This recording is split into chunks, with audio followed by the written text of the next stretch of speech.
హరిలో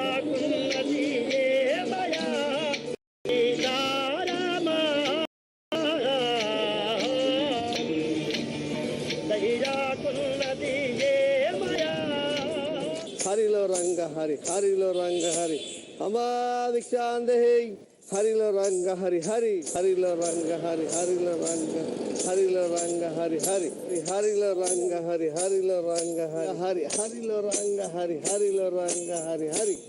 జయ కృష్ణ కృష్ణ హే గోవింద, జయ కృష్ణ కృష్ణ హే గోవింద. ఇంటి ముందు ముగ్గు పెట్టుకుని గొబ్బెమ్మలు పెట్టుకోవడం మన సాంప్రదాయం. ఆ రోజు హరిదాసు సాక్షాత్తు శ్రీకృష్ణుడే వచ్చాడు అని చెప్పి భక్తులు నమ్ముతారనమాట. ఆయన తల మీద ఉన్న ఈ పాత్ర భూమి ఆకారానికి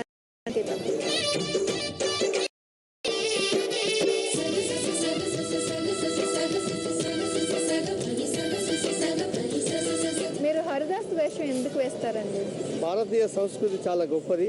ఈ సంప్రదాయాలను కాపాడడానికి, ప్రజల్లో దానగుణం ఏర్పడడానికి మా కులవృత్తుల ద్వారా ప్రతి సంవత్సరం ఈ ధనుర్మాసంలో మేము ఈ ప్రజలను అడుక్కొని వాళ్ళలో దానగుణాన్ని పెంపొందడానికి మేము మా మాలదాసరి, గోడదాసరి వీళ్ళందరూ దాసరి ఈ గోవిందనామంతో ఆ భగవంతుని స్మరిస్తూ అలాగే ప్రజలలో దానగుణాన్ని పెంపొందించడానికి ప్రయత్నం చేస్తాం. ధనుర్మాసంలోనే మరి ఎందుకు ఈ హరిదాసు వేషం వేస్తారు? ధనుర్మాసం చాలా ఈ మాసంలో ప్రతి ఇంటికి పంటలు వస్తాయి.